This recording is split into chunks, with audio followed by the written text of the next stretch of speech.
I mean, it is part of the normal. Yeah. And why? Yeah, I learned very late that um, hearing voices does not have to be a psychotic symptom. For me, my understanding is that I was the victim of childhood sexual incestuous sexual abuse, and there is a proven correlation between victims of childhood sexual abuse and the development of voice hearing. There's lots of research that has found that to be the case. So I definitely feel that I certainly suffer with paranoia. I certainly do suffer with paranoia, and for that I have a very small dose of olanzapine to sort of help keep that in check. But yeah, my belief, and really it is about our beliefs about diagnosis and symptoms. One of the really freeing things about one of my other problems has been alcoholism. Fortunately, I've been sober for the last 11 years, and it's been the greatest 11 years of my life. The freedom from alcoholism. And the wonderful thing about alcoholism, it doesn't matter about what other people believe, it's what you believe. No one cares if the doctor tells them they're an alcoholic. It's for you to decide if you're an alcoholic. And for me, I know that I struggle with voices, with paranoia, um, but I largely am able to manage that myself. And I found ways of living a more productive life outside of the service rather than within. But it's what works for people. I always try to steer clear of prescriptive solutions for people. It's what works for you as an individual. Yeah. Thank you, Chris. Sarah, go ahead. Thank you. Chris, I have another question for you. Yeah. Because you brought up the issue of paranoia. I don't use that term a lot, but it's an interesting term. I first started looking into paranoia, and I discovered the work of a individual named Peter Bullimer. You might have heard of Pete. No, I have to look that up. Yeah, tell Okay, me about okay. it. Well, Pete is a trauma survivor. He's a sexual trauma survivor. He lives in the Right, UK. He right. was formerly institutionalized, and he formed an organization called the Paranoia Network. So Okay. when I heard about Pete's work, it was because an organization called the Wildflower Alliance, which is in Massachusetts, was sponsoring Pete to come to a state in the eastern United States called Florida. And so Yeah. when we found out about him, our family flew out to Florida, and we stayed there for the duration of Pete's 2-day training.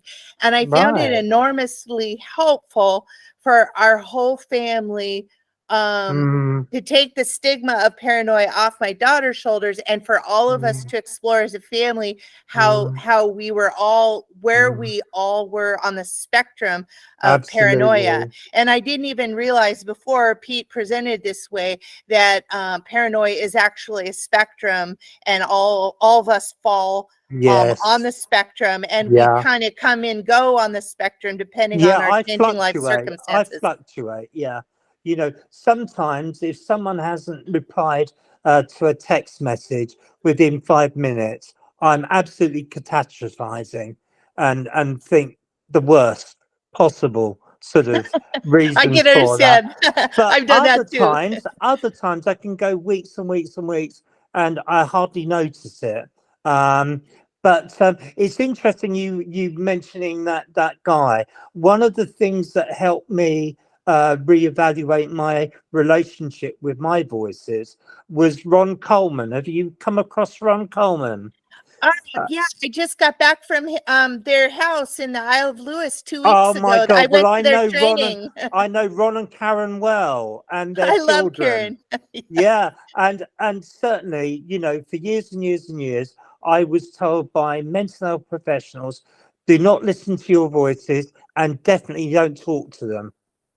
And I met Ron and Karen, and they encouraged me to have a dialogue with my voices. And that has made more progress than years and years and years of counseling, antipsychotic medication, and institutional care. It was so liberating. It really was. Yeah, I can't talk more highly of it. And you talking about your whole family going to see this person in Florida. The things that have helped me have helped my family and my friends, and we all share in that. And it helps them understand me, but it also helps me understand them. Um, and I was thinking of you, Sarah, that certainly in the UK, there still is a sense that carers, particularly family members, are somehow implicit in someone's illness, that they are an active element to that illness. And for me, that's a form of fascism. I see families as potential allies in the struggle to manage the illness, and they shouldn't be seen through suspicious eyes as part of the problem. We've got to leave those assumptions where they belong, in the distant past.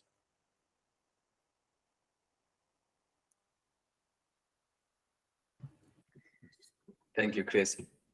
Looking forward to read your chapter. Sorry? Your chapter, it must be wonderful. Oh, thank you. Sorry, Yeah. Henrik. Now, do you know when it's going to be published? Because I have Yes, no idea. we're talking about it going. It's with the publishers now, so they're talking about going to print January next year. I've been in contact with Nutmeg Hallett. I think don't you, Henrik?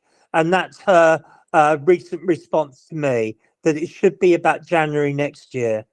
So when it's published, perhaps we'll all come together and celebrate that. I certainly won't be working for the NHS anymore.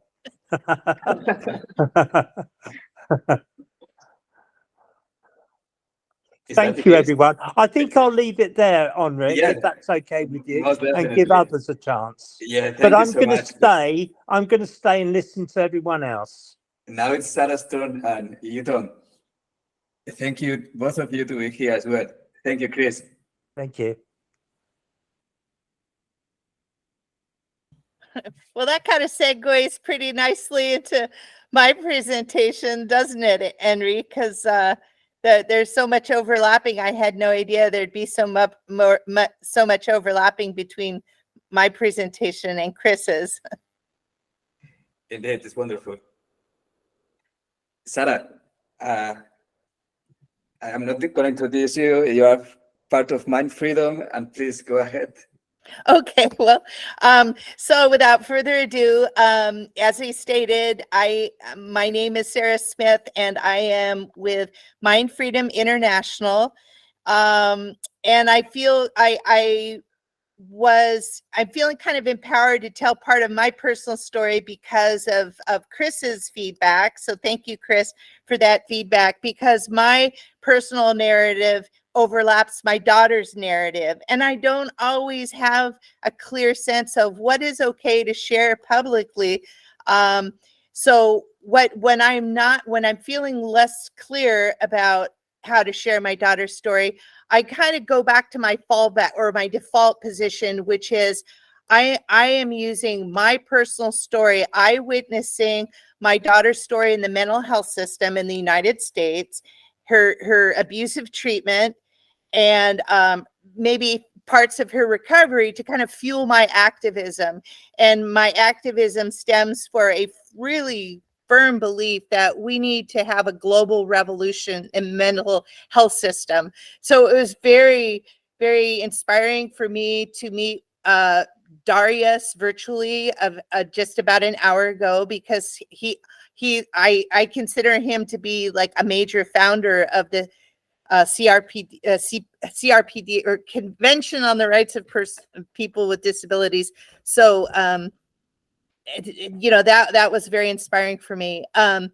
So going forth in this global revolution of mental health, you have to take this big, huge global problem with lots of moving parts and with many different battlefronts, and you have to distill it down into what can I do as just one person in my community. And that's where I come in, because I met David Oakes 30 years ago, in the environmental movement. And you could say we both shared some anti-authoritarian streaks. We both shared our concern for the environment, the degradation of the environment, and we participated in acts of civil disobedience to save some of the last remaining old growth forests in Oregon. Oregon is a part of this ecosystem that's rich and diverse and rare and wonderful. But it's also been exploited by for the world is really hungry for timber. And I'm not opposed to people living in houses made of wood, but I am opposed to mismanaging federal forests in the United States so that they're not enjoyable. It's not a resource for future generations. And I'm opposed to obliterating species which depend on old growth forests. So anyway, in that context, I met David Oakes. And David Oakes, at the time, I was sort of aware of his story, but I wasn't like intimately aware of it. It didn't come till later. But David Oakes is the founder of my organization, Mind Freedom, one of the co-founders of Mind Freedom. And David had been locked up as in his undergraduate years at Harvard University. He was locked up several times in a mental hospital and forcibly drugged and subjected to solitary confinement. And that's his story. Although I was vaguely aware of it at the time I became friends with David, it didn't seem to kind of dominate his life. And it wasn't until later he founded the organization, and then my own daughter became a victim of psychiatry, that the mission of Mind Freedom and David's story all kind of came together, it coalesced, and it became really important to me. So I've been working for Mind Freedom. I was introduced to it by my friendship with David Oakes.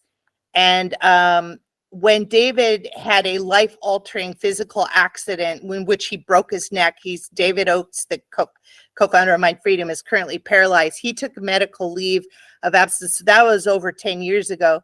And so it could have left Mind Freedom virtually rudderless and leaderless had we not had a really devoted board of directors. And they put Mind Freedom kind of on life support for a couple years. Then I was drawn in to adopt many of David's former responsibilities, and I kept Mind Freedom going. And now it's growing. It's in a really, I guess you would say, a recovery mode. And we're doing really good progress bringing it back to some of our membership, back to its former state when it had an full-time executive director. And I'm proud of my part in that. And I'm really proud of our board of directors, most of all, because they prioritized one of the programs of Mind Freedom that it was really important to save, which is called our SHIELD program. And our SHIELD program is one of the things I'm really, really most proud about, because it takes the stories or the narratives, like the ones that Chris Munt is collecting and publishing. It's taking those stories in real time, documenting them in real time, and turning them into real-time public campaigns so people can actually crowdsource advocacy. So people that even only have like 5 minutes or 10 minutes a day or a week to get involved in these kind of issues, they can actually make a difference in real time in a real person's life by writing to their congressmen, writing to lawmakers, mental health directors, administrators, heads of hospitals, experts, attorneys. any action that we put out in a call to action, we try to make it simple for them to do that. And if we apply public pressure in a public campaign to help alleviate someone's situation, someone who's being subjected to horrific human rights violations, that's huge, because it's twofold. One, that person then might be released out of an institution, or maybe the authorities, afraid of the bad press, will cease to subject that person to forced shock or forced drugging. So on many levels, it can help alleviate that person. And on another level, it's an opportunity to educate the public, because these abuses take place typically in the shadows. They are not well known in the press. The press does a horrible job of covering psychiatric abuse. That's a whole different issue. Because of the corruption in the science and the data, the parents like me, caregivers and supporters of people who are in the mental health system, are not aware that there are more humane and effective alternatives. As parents, we're not educated about the soteria houses, peer respites, peer services in general, open dialogue, care farms in Netherlands. I could go on and on. We are simply not made aware of these options in the United States. It might be better in your country, but in my country, we have an organization called NAMI, National Alliance for the Mentally Ill, which has pretty much got a monopoly on the education of family members and parents. And I'm looking right now in my hands, I'm holding their curriculum called Family to Family Education Program. And down at the bottom, you have to be very good with details to realize this when you take this class. But the funding for this education, it's a very slick education program. It's funded by Osaka Pharmaceuticals Company and I can't read the writing. It's too small. But I know from my past that these two companies are the two manufacturers of a drug called Abilify. Now, Abilify, some of you may be aware of, or you've heard, that's a brand name. I'm not sure what the generic name of Abilify is. If it may be Ariprazole or something. If you know what the name is, please put it in chat. So these two companies have funded what is the largest family education on quote unquote mental illness in the United States. So what's the matter with this picture? Well, if you open up the curriculum and you read through it, it is just the most horrific consolidation of propaganda and misinformation I've ever seen. And it's actually really depressing. And I felt, as a family member, just taking the 6-week family to family class, which is delivered, by the way, by other family members, which are called peers in that community. I found it just triggering and traumatizing simply to take the class, because it was so bio. It was so focused on the deficiencies of my daughter's brain and her faulty genes. And there was no mention of trauma. There was no mention of spiritual crises. There was no mention of psychosocial approaches to hearing voices or other quote unquote symptoms of mental illness. It was simply not there. So, you know, the drugs was used constantly throughout the book. So anyway, I found it so traumatizing. I dropped out of the class, and then I started working for Mind Freedom, which was much more hopeful, and it just widened our family's horizons, introduced me to the wonderful world of alternatives. So the rest is history. So I don't know. Let's see. What are we doing for time? Okay, so since I'm going to share my time with Yutong. So I want someone to help me point out when I'm running out of time, because I don't want to rob Yutong, the next presenter, of her time. So don't worry, you go as long as you want. Okay, Yutong, we're very, very generous of you. If you change your mind, just let me know, because I don't want to go on too long. So what this started, my work with Mind Freedom, that was inspired by my daughter's experiences in the mental health system. It started when she had what I now pretty much am convinced was an identity crisis, an existential crisis, you could say, or a spiritual crisis, or a combination. And it was complicated by childhood trauma and also substance abuse. So when I found out, when my daughter was in this very confused state, and I found out that she had been having unprotected sex, my first response as a mother was kind of like panic. Oh my God, you've got to get tested for pregnancy and sexually transmitted diseases. So I was very anxious to get a hold of her. And during a 3-day period, I couldn't find her. She was leaving her apartment at odd hours and not picking up her phone, and just kind of wandering around aimlessly in our hometown. And so I was very, very distraught for 3 days, just trying to find her whereabouts. And when I finally got a hold of my daughter walking down the streets, because one of my coworkers who knew about my concern said, "Hey, isn't that your daughter walking down the street?" And sure enough, there she was. I ran out, I got my car, and I got her into the car. Instant relief. Once she was in the car, I thought, okay, now I can get her some help. And in my mind, I'm medicalizing what the solutions were already. Now, had I talked to my husband, who was employed at an agency in another part of town, I might have made a different decision. But I unilaterally made a decision to take my daughter to the emergency room of our local hospital. And I live with that bad decision, because I think it was one of my worst decisions as a parent. And what happened there was the start of a pattern that was very difficult to break. When I took her to the ER, one of the first things that happened was she tried to get away, and she wasn't violent, by the way. She was just trying to leave that hospital, and she didn't like the barrage of questions, the blood draw for the toxicology tests, whatnot. She was very distraught, and this was not a good environment for her. But rather than thinking, well, there's something wrong with this environment, I'm still in that mindset. There's something wrong with my daughter. I've got to get she has to have medical treatment. So at some point, they had put her in an isolation room. And at that point, I was still allowed access to that isolation room.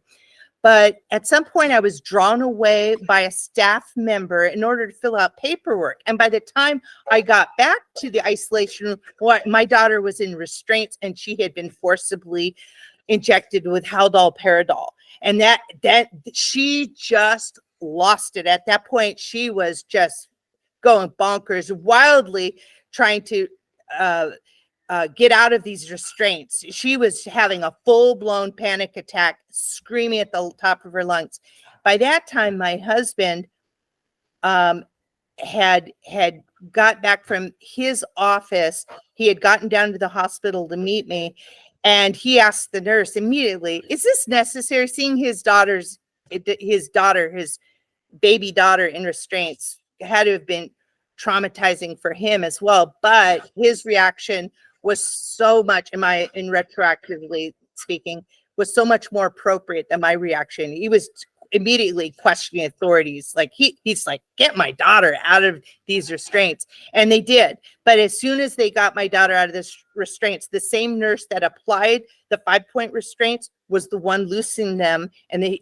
She was also the one who had given the injection by force. And as soon as she was loose, my daughter punched that nurse in the face. And the reaction of the hospital staff was to call the police. So right then, my daughter had a criminal record.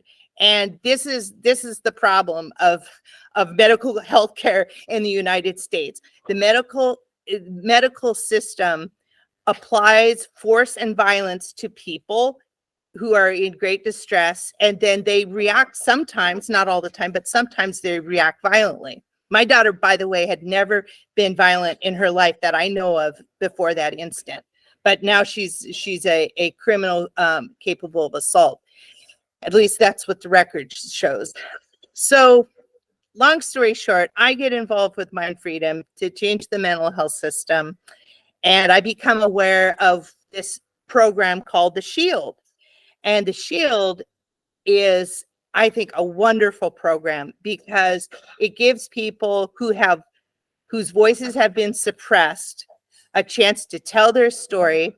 And although I don't have the training like of Chris Munt, and so I am not I don't have any professional storytelling, or I don't have any interview training. I sort of just on the fly learned how to interview people without judgment and without using medical model language, which I myself find triggering, and I know other people can find it triggering.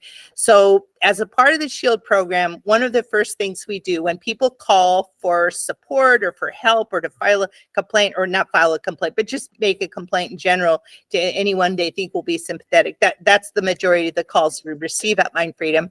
The first thing I do is I start taking notes with their permission, of course, and sometimes we record the conversation and I can later refer back to that. And then I start building a narrative based on that.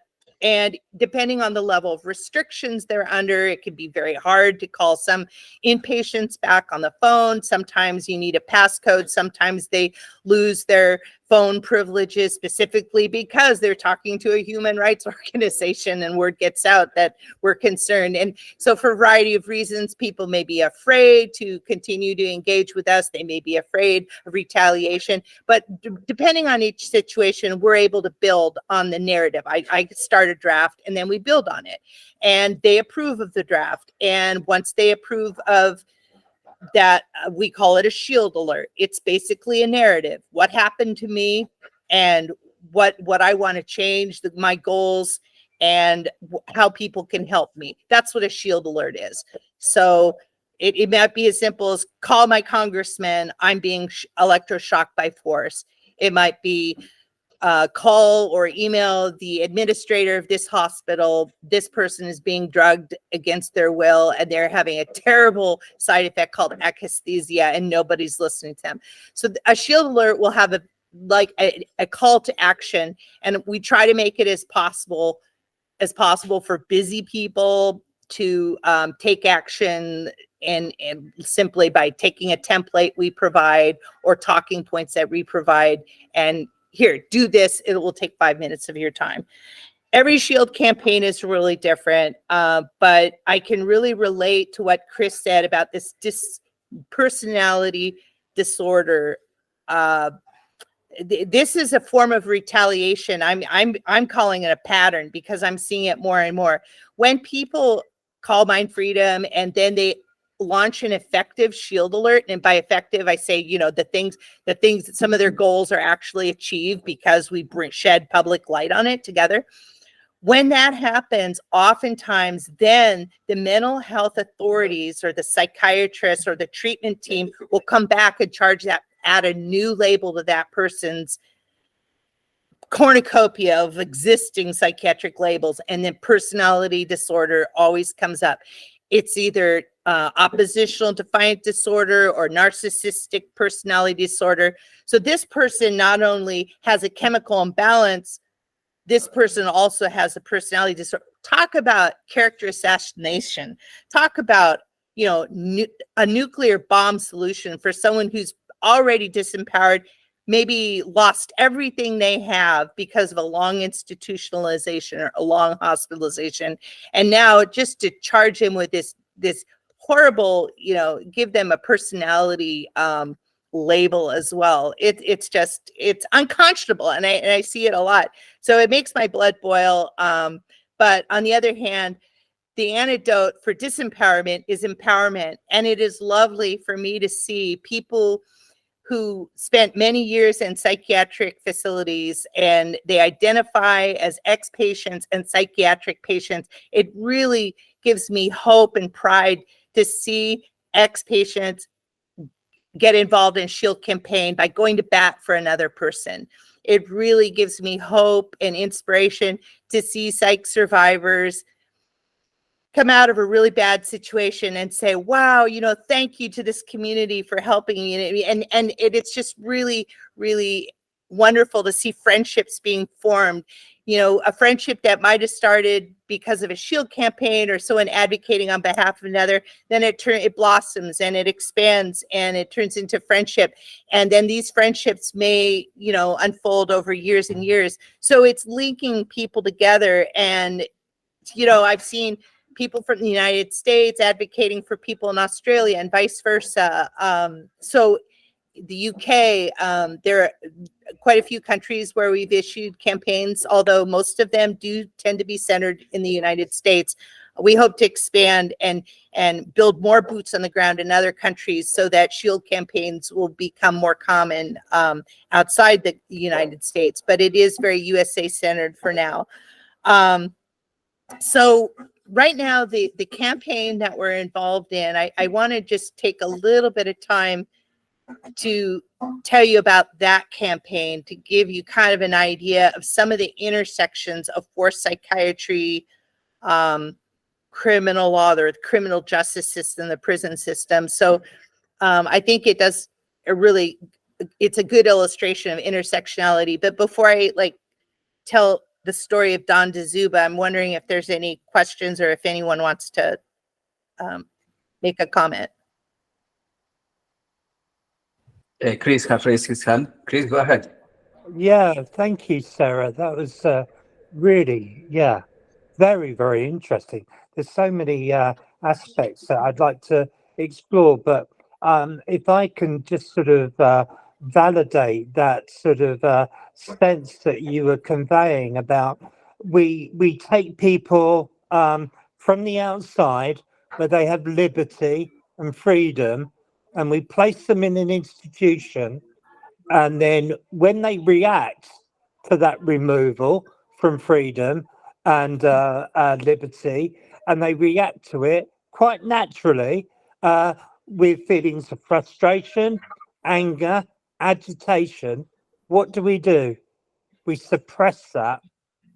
And I think too many societies and too many cultures do not allow people to vent those inner struggles, to cry. What do we do when a friend cries? We tend to say, it'll be okay. Don't cry. My sense is that there's huge value in crying. There's huge value in venting your just rage, your frustrations. It's been proven to be so cathartic. You know, people that fall ill, one of the key elements of falling ill is that we've done such a good job of pushing things down that eventually it spills over. And institutions and practitioners and professionals want to continue suppressing it, pushing it down. They want us to be compliant. They want us to be subordinate. They want us to be malleable, and we've got to resist that. And you know, I've got 3 grandchildren, and whenever they're in a bit of a rage, I always say, that's fine. That is fine. As long as you don't hit anyone, absolutely own that. Because my childhood, I was beaten round the head if I showed any feelings. Yeah. And I would never do that to my children or my grandchildren. Get in touch with those feelings. And these institutions that use that form of oppression have no place in a therapeutic sense. Thank you. Sidelined. Sarah, I couldn't agree with you more. Well, thank you. Powerful. I really appreciate what you said about the internalization. There's so many things that are getting internalized, so many messages of hopelessness, but having an outlet for that anger and rage, you are right on. That is, if you have been the victim of any kind of abuse in your life, you have reason to feel rage and anger, grief, a sense of lost innocence. You know, there's just so many negative emotions that psychiatry is not equipped to handle. However, they don't even create a dialogue with their patients. But I'm going to say these problems can also be rooted in the family. And so family members need to come to the well and drink from the well of recovery here, because it's really, I'm a big believer. Karen and Ron taught me this, that families can heal together. So the emotional neglect that I may be guilty of as a mother when my children were growing up, I don't have to be that way forever. You know, I can learn as I go on. All people are malleable. All people have the capacity to change. And this includes families. This is the message of hope that is left out of the curriculum for for caregivers. It's considered the problems all stem from the individual due to genetics or chemical imbalance in the brain. So that just takes your hope out right off the bat. Well, if that's the only narrative you're exposed to, then you're going to give up. Just like, and children now are exposed to psychiatry at such early ages that disempowerment then is like inherent to their development. And you can't, it's almost hard to find out like how to get out of that. You know, when Harriet Tubman, a famous abolitionist in American history, who was famous for safely leading slaves in the South to the northern states where slavery was outlawed, somebody asked her, how many slaves do you think you freed? And I think she made some estimation, but she commented, I could have saved so many more people if they had known they were slaves. So I think the problem with emancipation is without adopting the tools of psychiatric oppression, which is to place our narrative onto other people, how do we lead people into a different framework, you know, without, you know, coming up with our own agenda and our own propaganda. So just learning, I think, how to listen is a start.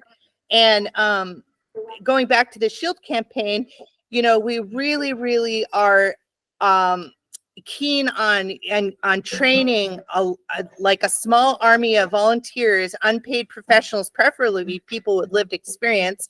But we train people not to use medical model language, not to make assumptions that the person is violent, you know, just because the person has been stigmatized or has been convicted of a crime or charged with a crime, not to assume the person is violent, not to assume that they're not safe, not to assume that they have a chemical imbalance, you know, not to assume that they have like, you know, faulty genes, and not to assume that things are hopeless. So in that framework, if you can live with a lot of uncertainty, a lack of clarity on a person's situation, even mystery, if you can kind of learn to work and stay in that framework while maintaining a healthy sense of curiosity, get to know a person who's in a psych ward, get to know a person who's under court order, treatment order, even though they're living in the community, find out what their story is, help them formulate that story, not like a bully, don't push your agenda on them, but listen. And then when you're confused, you need clarification on point, ask them to repeat it. Kind of what you just described when you're putting your book together. I'm like thinking, wow, where were you when I needed you? Because I had to learn a lot of this stuff just like through you know, by trial and error. You know, I wish I had someone with your training and experience like, to help guide me through this process. But anyway, hopefully I can ask you questions later. So I did want to get just back briefly before I turn it over to you, Tong. I wanted to tell you about a campaign that we're currently managing 2 public campaigns, and we have about 4 or 5 SHIELD campaigns that are in various stages of development. So before we go public with a campaign, you know, there's some consensus has been reached on the narrative. So we have full permissions. So just to borrow a play from Chris's book, you know, the privacy is I mean, that's like really high. That's just, you know, ultimate standard. And we have to explain to people, sometimes if people are cognitively impaired by decades of psychiatric drug use, a lot of which was subjected to them by force. Sometimes that cognitive impairment may require several explanations, several, sitting down. This is how the shield works. Are you aware of what a public campaign is that uses social media? Are you aware that we can't retract everything once it's on the internet? There's footprints on the internet, even if we took it down off our website. Well, and we've encouraged other members to share it with their private networks. We can't recall that. So we basically have to make sure that people from a variety of cognitive abilities understand that this is public. And once that is, we have clarity on that, that's when it's public. So when I say there are other public shield campaigns are in stages of development, I just mean that that dialogue before we can go public is still kind of ongoing in the background. And sometimes we find out that there is a way to resolve a person's bad situation by working behind the scenes to help match them to a good advocate or a mentor in the community. So sometimes, you put many hours into a campaign, it never goes public, but it's resolved favorably. So that's happening too in the background. But anyway, one situation, we had a caller, her name was Donda Zuba, and she called from the state of Missouri, and she called from inside a forensic ward. Now, as I got to know Dawn better, this became a source of curiosity for me. Why is this woman in a forensic ward? Because she's never been convicted of a crime. Well, as it turns out, this isn't the only story. It happens more frequently than I had known. But at the time, I didn't know this, and I was very curious about her situation. And I became curious. This person was not cognitively impaired. She was alert. She was predictable. She was articulate, very coherent. And I found out that she has a law degree, was I want to say is an attorney, but because of her psychiatric hospitalization, she was unable to pay to keep her license. So she's no longer a member of the bar. So she technically can't practice law, but she also has 2 graduate degrees. So I said, okay, well, now I'm really curious. So we started calling. We had started a conversation that occurred over a period of several years. And she would also express interest in our other programming. Like we have this monthly cross disabilities dialogue. It's a public meeting, kind of like this, but it's international. Well, it's international like this. I guess this is international, but it involves cross disabilities. So people with physical disabilities rap and talk with people with developmental, intellectual, or psychiatric disorders, and we find common ground. So anyway, and people too who are psychiatric survivors who don't identify with being disabled, they also are part of this conversation. So it's a rights-based conversation. It happens on a monthly basis. It's called Judy's Room, and it's named after Judy Chamberlain, a famous human rights activist who was one of Mind Freedom's early board members. So she wanted to participate in those programs. Dawn did. And so I patched her in she didn't have access to the computer, but she did have access to the phone. So she would call in, I would put her on speakerphone, and I would hold the phone really close to my computer so she could hear other speakers. And then when she wanted to raise her hand or get in the queue, she would tell me, because I was muted, and then I would tell the other groups in the virtual meeting, and then she could speak. And it was kind of like, I would always say to myself, why is this person being so cut off from the outside world? She has 2 graduate degrees. She's a lawyer.